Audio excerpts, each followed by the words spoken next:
come to session 6. We're going to pick up the pace right now. This session covers 5 chapters, 8, 9, 10, 11, and 12.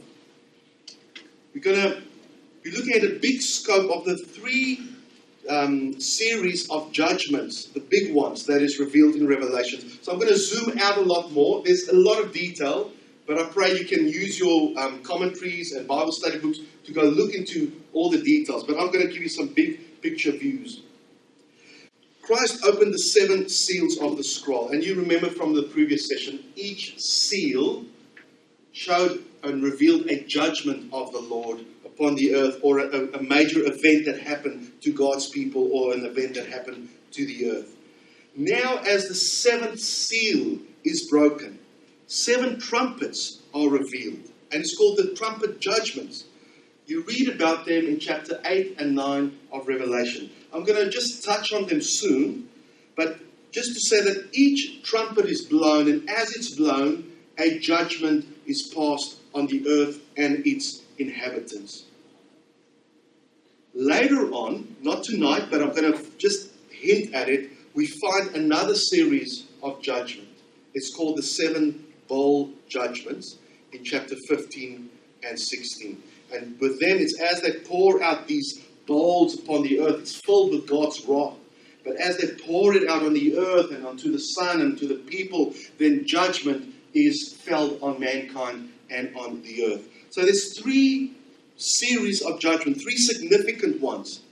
It's the 7 seals, it's the 7 trumpets, and the 7 bowl judgments of God. Those are the 3 big ones. A lot of detail in between, but they are the 3 big ones. 7 is a significant number. It comes up over and over in this book of Revelation. It's the number of God, the number of completion, the number of perfection. There seems to be a similar pattern in all 3 judgments. Typically, we find 4 of them that go together. Think of the 4 horse riders. That's a neat package right there. And then there's like a shift in the focus, maybe a pause, or there's an insert that happens. Then there's another 2 judgments that are revealed. Then there's another pause. Remember the previous one, we looked at the 144,000 seal. That's inserted there before you have the 7th judgment. But this 7th judgment unpacks the next set of judgment. So 7th seal equals the 7 trumpets. 7th trumpet equals the 7 bowls. Got that? That's I suppose a easy way of summarizing them. 7th seal equals 7 trumpets. 7th trumpet equals the 7 bowls. So if I put those 3 judgments up on the screen next to each other, just so you can get a bird's eye view of them, we can see that progression.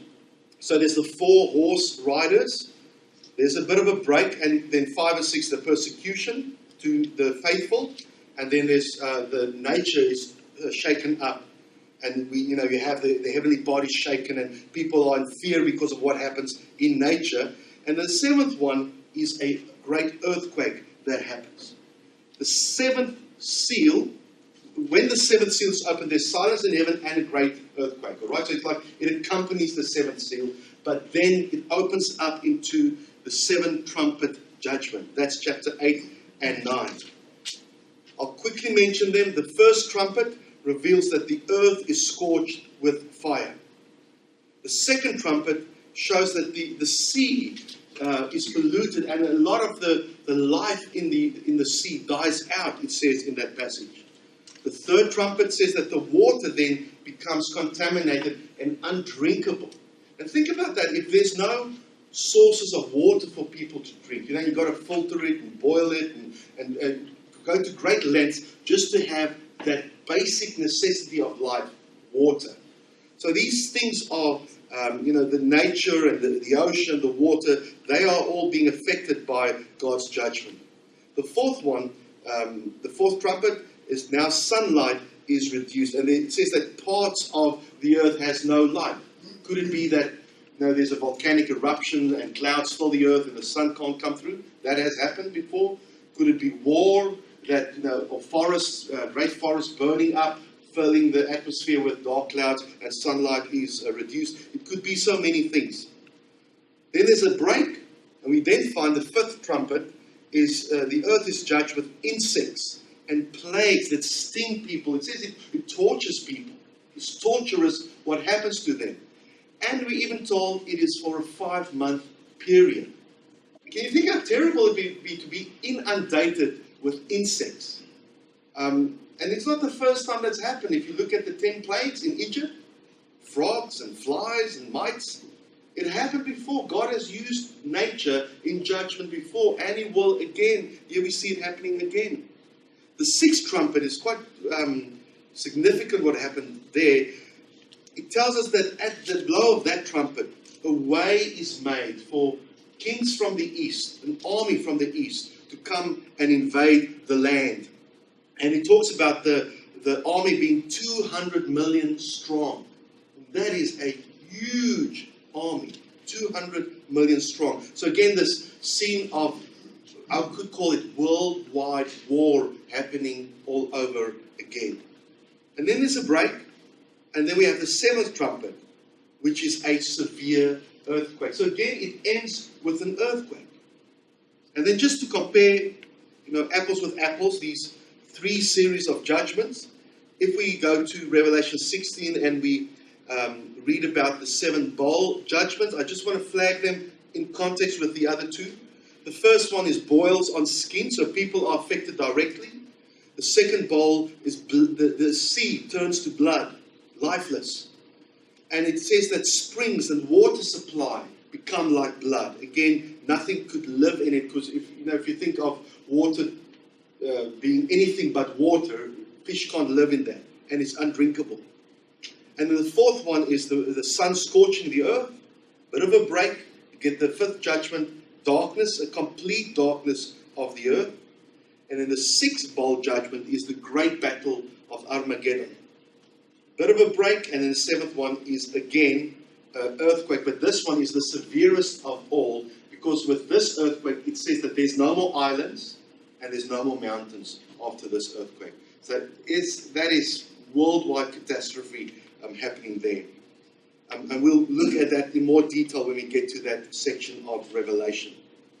But that's just a handy bird's eye view of having these 3 judgments seen together on one page. Some scholars would say, you know what, this is 3 different events happening one after the other. So first the one event happens, and then the next one, and then the next one. The one unfolds into the other.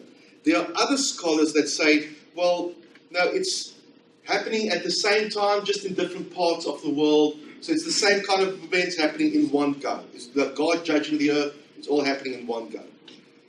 Others say, well, it's different events, but it overlaps. So they say the earthquake in the 7th, which is the 7th for everyone, is the same thing. But if you look at the details, I don't think that really fits, because in the first instances, it doesn't say that everything is destroyed. It says islands are displaced. They are moved. But with this one, the severest earthquake, like never before, islands disappear, mountains are no more. So there is a difference between them. Personally, I lean to it being one after the other. But anyhow, what it does show is that this world and everything in it is temporary. Don't love this world too much, because it is going to go one day. That's for sure. All right. Next chapter, chapter 10 of Revelation. If you read that passage, it reveals a mighty angel coming down out of heaven, and he plants his 1 foot on the land and his 1 foot on the sea. And he's got in his hand a little scroll. So we're not told what it means, but as he roars out, his voice is like a lion's roar. And he says there's no more time is given. As he says that, 7 thunders echo in response to that. That's the amen of what this angel had said. We are told, John wanted to write down what these 7 thunders said, but he was told, don't write it down. It is sealed up for a later time. So we don't know what that means, but maybe, in the last days, in some weird and wonderful way, God will, through prophets or people that he raised up, reveal to us what they mean. Might be that some Old Testament scripture kind of unfolds and we get the meaning of it. Many scholars say that this is Jesus himself, because he's described in the same way as chapter 1. You know, the flaming eyes, face like the sun, the white hair, the golden sash around his chest, and so forth. And Christ is in many times referred to as an angel of the Lord. And angels are servient messengers of God. But he roars out like a lion, and he says there is no more time. And he also says that they've got to prepare the trumpet judgments. The seventh trumpet, rather. You prepare the seventh trumpet, because the first 6 is now past. Prepare the seventh trumpet, which opens up the 7 bowl judgments. So it's a majestic image which is displayed. And also this messenger, be an angel, be Jesus himself, he says to John, you must preach my word again. And he needs to eat that straw. It's honey in his mouth, bitter in his soul. But he's sent out to preach the gospel. Next chapter, 11, speaks to us of the 2 witnesses of God that are raised up in this last days. First we see, I just want to mention some things which I find intriguing about this chapter. John is given a reed, and it's a measuring stick. And he says, John, go measure the temple. But don't measure the outer court, because that is given to the Gentiles. They will tread on it for a time. So just measure the temple, but not the outer court. And I find it interesting, the outer court seems to be where the Dome of the Rock is in Jerusalem this day. The Gentiles have got their own place of worship there, which is idolatry to a foreign god. But it's been given over, it's been handed over to the Gentiles to trot on the holy place of God and then to defile it in such a way. And I think that's what it points to. For a time, it's given over to the Gentiles. But then he sees the 2 servants of God, and they are described as God's 2 olive trees or 2 lampstands of the Lord. Now, some people say, you know what, that's the Old Testament and the New Testament, because that's God's word is a light unto our path and to our feet. But that's a very beautiful, flowery way of looking at things. And some people say, you know, the symbology of Revelation should be seen more toned down, like that's Old Testament and New Testament. But I think it's a lot more literal. And a lot of the scholars whose work I study, they think it's very literal what this means. Because these 2 prophets are commissioned to go into the city. What's the city of God? It's Jerusalem. And it's today, in this day and age, divided between Arabs and Jews and Christians. And it's a very divided city. It's the most contentious city in the world in our time. But in that place, God sends them to proclaim the gospel message. And it says that the people, the world in fact, hated the message that they preached. People hated it. They were disgusted at what these 2 men were proclaiming. And what would they proclaim? What's the message of God they proclaim? That there's one God, one maker of heaven and earth. And He's the only God. That they would preach this, the Bible, the Word of God. But the beast, it says, which is the Antichrist, all right? The beast slays them. And when he slays them, the people, the world, are so happy about it, they send gifts to one another because they rejoice at the 2 prophets that had been slain. Interesting, you could buy Christmas cards. Christians bought Christmas cards with that verse in it saying the people send gifts to one another so that we have a verse when we exchange gifts. Little knowing that the context is when the Antichrist slays the prophets, the world will rejoice at God's prophets that are fallen. But they rejoice in it. How can the world rejoice in 2 men being in Jerusalem preaching the gospel? Because they do it with signs and wonders. With signs and wonders they'll do it. So CNN and Sky News and all of them will be reporting. If someone sneezes in Jerusalem, the media's all over it. Especially if it's a Jew. Then they've done something wrong again. But the media is going to be filming what these guys do. Because they will be controversial, they'll be direct, they'll be in people's faces. I think some of the Jews will hate them because they're going to proclaim Christ, Yeshua, as the Savior. But they're going to proclaim it and people will try to kill them, but they can't do it. God is going to give them a time where they won't be able to kill these 2 prophets. but through the media. We live in a day and age where if someone speaks in one room, anywhere on earth, the whole world can watch it happen. In John's day, when he wrote this, that couldn't happen. For him to have penned down, the whole world would hear and the whole world would know and the whole world would celebrate. That must have seemed absurd. How could it be? But in our day, it can happen. All right? Now, the media in our day and age is very biased against anything Christian. If we just remember what we just watched is an imam talking to a journalist, and she's asking him questions respectfully. But if you mention Christ as Savior, as Lord, you're going to be switched off by Western journalists, especially. Can I play you a 20-second clip? For this sin is the gospel. The only way to really cure that what's on the inside is understanding that Jesus Christ died for our sins. And so, to me, on a micro level, it's understanding. Oh, and just like that, we lost him. You can just see the falseness in the face. Sorry to say that, but that is just... And I'm not surprised. I don't think any of us are surprised at that. So there's an anti-Christian bias in the media in our day and age. It'll come to a point, Jesus said, when you will be hated by all nations because of my name.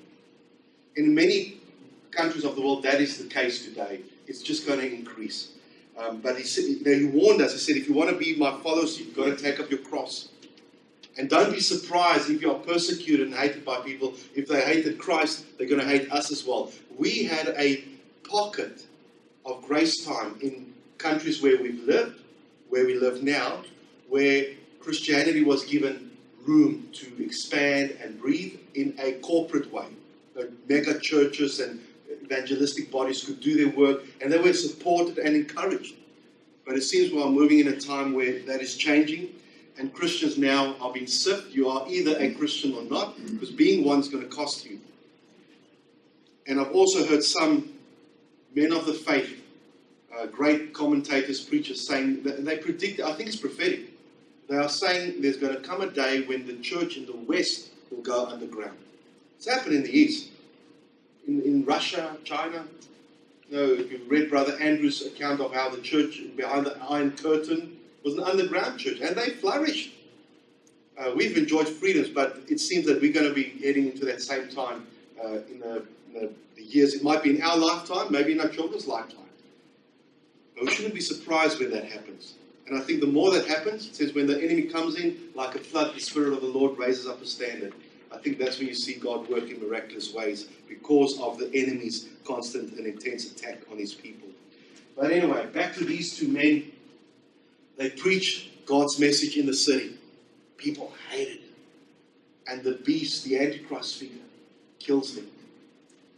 When he kills them, the world rejoices. They send gifts to one another and celebrate. But God has the last word because he raises them from the dead. CNN, because the bodies are left in the street. And we would think, oh, come on, no one leaves bodies in the street. No, the Muslim militants do that. They put them on fences, hang them from ropes, they leave them there. That's going to happen here as well. God's going to raise them. Imagine the consternation. You just can't keep a good man down. You can't kill these prophets of God. If you kill them, they get raised to life again. And God then raptures them up. He takes them up to heaven. And at that point, there's again an earthquake, and much of the city is destroyed, and many of its inhabitants. So when you see things like that happen, keep your eye on Jerusalem and on Israel, what's happening there, because that's how you measure the time on God's clock. And here we have an example of some of the details that are revealed to us. All right, there's the clip we watched before. And now we get to chapter 12, where John says he sees a woman that is clothed with the sun, the moon under her feet, and a crown of 12 stars around her head. Maybe I'll just pause and just highlight, many of the chapters of Revelation go into panoramic view. They look back into history and they look forward into history. Some chapters zoom right down and they look at a single event or a short time span. Because we've just read about the beast slain them, the Antichrist. But when you get to chapter 13, it talks about him coming to power. So you kind of see that it zooms in and it zooms out. It's not every chapter from Revelation isn't necessarily in a chronological order. Some of them are, but others zoom out. They look back in history and they look forward in big scopes. Here we have one of those again. Because now John says, I see this woman, as I said, clothed with the sun, moon under her feet, 12-starry crown around her head, and she's pregnant, ready to give birth to a child. And this child, it says, will rule the nations with an iron scepter. Some scholars say, well, that's the New Testament church, or that is this or that thing. But again, the golden rule of interpreting scriptures, use scripture to interpret scripture. So Joseph's father was Jacob, and he had his brothers, and that becomes the 12 tribes of Israel. And in his dream, he says, I saw the sheaves bow down to me. Remember that? And, his father was upset. How can you say that, meaning that your brothers and me and your mother will bow down to you? And then he had another dream, and he said, I saw the sun, moon, and stars, and they bowed down to me as well. The sun, the moon, the stars. 12 tribes. So that's an image of God's people, Israel. And from them was promised to come the child, the Messiah. It was promised that from them would come the chosen one, Christ the Savior. And here we have a picture of Israel being in pain to give birth to the Son. And it is truly a painful birth because all through the ages there's been a stack of opposition against Israel as Satan tries to destroy the promised seed line of Christ. That's why Joseph had to flee to Egypt, and then God made a way for the nation to be preserved in Egypt while a worldwide drought came over the earth. And then they get murdered and taken into captivity. All through the ages, Satan is trying to destroy the seed line of Christ. But then this child is birthed. And we see that it continues by saying that he sees a dragon with 7 heads and horns and crowns on his heads. And the tail of this dragon sweeps 1/3 of the stars from the sky. Now we might ask, hang on, I thought 7 is the number of God. It is. It's also the number of completion and perfection. So Satan you could say, is the manifestation of ultimate evil.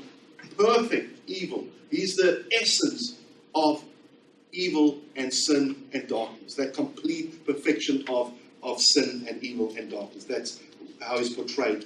It says that his tail sweeps 1/3 of the stars from the heaven. Remember what Jesus said, the stars in my right hand is the angels. Again, stars are portrayed as angels, or rather, angels are portrayed as stars. And his tail sweeps 1/3 of them from the heaven. So when Satan fell from heaven, he rebelled against God, he was thrown out of heaven. It says 1/3 of the angels followed him on that path of rebellion and was cast down. This dragon, waits for this child to be born, ready to devour the child. Now think of what happened to Christ when he was born, 2,000 plus years ago, that there was efforts to kill this babe. With Herod killing all the children 2 years and under, was an effort again to destroy this born child. And he's been doing it all throughout the ages, trying to stop him being born. And when he was born, he tries and kills him. And all throughout his life also there was opposition and efforts to kill this Messiah, the Savior. It says to us in verse 5 that she gave birth to a son, a male child, who will rule all the nations with an iron scepter, referring to Christ, who will rule the nation.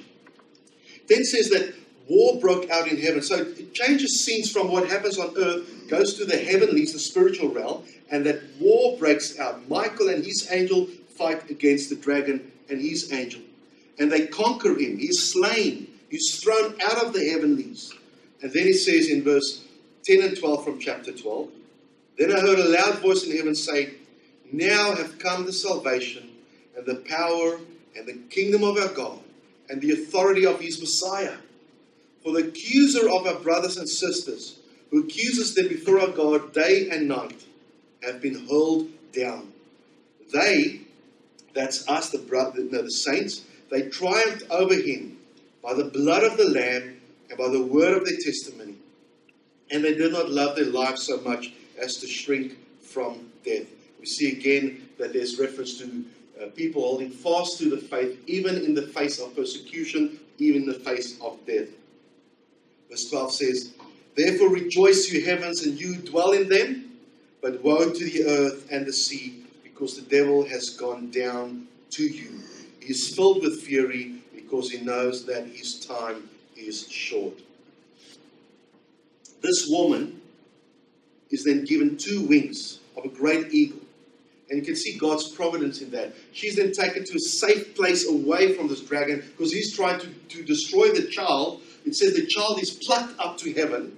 And we know that Christ, when he rose from the grave, he ascended to heaven as the victor, the one who conquered death, conquered the grave. And he now sits at the right hand of God the Father and rules. And he's going to come back. But now the dragon is angry and he sets out to destroy the woman that had given birth to this child. But God gives her wings, and that is to provide protection and salvation for her. But it then says, from the mouth of the serpent spewed water like a river, and it spewed out to chase down this woman and overcome her, which portrays for us opposition. It could be a flood of armies, people going out to destroy this woman Israel. But the earth opened up, swallowed the river, and we again see God's provision of caring for this woman. That to me, and this is my personal interpretation,